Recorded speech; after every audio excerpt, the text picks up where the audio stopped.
Uterine ಫೈಬ್ರಾಯ್ಡ್ಗೆ ಬೇರೆ ಬೇರೆ ವಿಧಾನವಾದ treatment ಆಪ್ಷನ್ಗಳಿವೆ. ಒಂದು ಹಿಸ್ಟೆಕ್ಟಮಿ ಅಂತ ಹೇಳ್ತೀವಿ. ಇದರಲ್ಲಿ ಹೊಟ್ಟೆಯನ್ನು ಓಪನ್ ಮಾಡಿಬಿಟ್ಟು ಯೂಟ್ರಸ್ನ ಕಟ್ ಮಾಡಿ ಫುಲ್ ಯೂಟ್ರಸ್ನೇ ತೆಗೆದುಬಿಡೋದು. ಇಲ್ಲಾಂದರೆ ಮಯೋಮೆಕ್ಟಮಿ ಅಂತ ಹೇಳ್ತೀವಿ. ಹೊಟ್ಟೆ ಓಪನ್ ಮಾಡಿಬಿಟ್ಟು ಫೈಬ್ರಾಯ್ಡ್ಸ್ನ ಸಿಲೆಕ್ಟಿವ್ ಆಗಿ ಕಟ್ ಮಾಡಿ ತೆಗೆಯೋದು. ಮೂರನೇ ಆಪ್ಷನ್ ಏನಂದರೆ ಯೂಟ್ರೈನ್ ಆರ್ಟ್ರಿ ಎಂಬಲೈಸೇಷನ್ ಅಂತ ಹೇಳ್ತೀವಿ.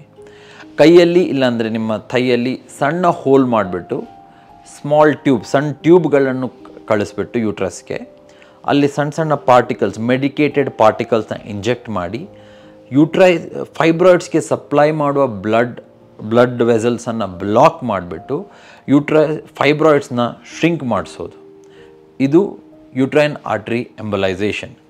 ಇದರಿಂದಾಗಿ ಸರ್ಜರಿಯಲ್ಲಿ ಬರುವ ಸ್ಕಾರ್ ಇರೋದಿಲ್ಲ, ಬ್ಲಡ್ ಲಾಸ್ ಆಗೋದಿಲ್ಲ. ಹಾಗೆ ಇದು ಪ್ರೊಸೀಜರ್ ಆಗಿ 1-2 ದಿನದಲ್ಲಿ ಪೇಷಂಟ್ ನಾರ್ಮಲ್ ಅವಸ್ಥೆಗೆ ತಿರುಗ್ತಾರೆ. 1 ವಾರದ ಒಳಗಡೆ ಕೆಲಸಕ್ಕೆ ಹೋಗ್ಬೋದು. ಇದರಲ್ಲಿ ಜಾಸ್ತಿ ನೋವು ಅಥವಾ ಸುಸ್ತು, ಸರ್ಜರಿಯಲ್ಲಿ ಬರುವಂಥ ನೋವು, ಸುಸ್ತು, ಬ್ಲಡ್ ಲಾಸ್ ಎಲ್ಲ ಇರೋದಿಲ್ಲ.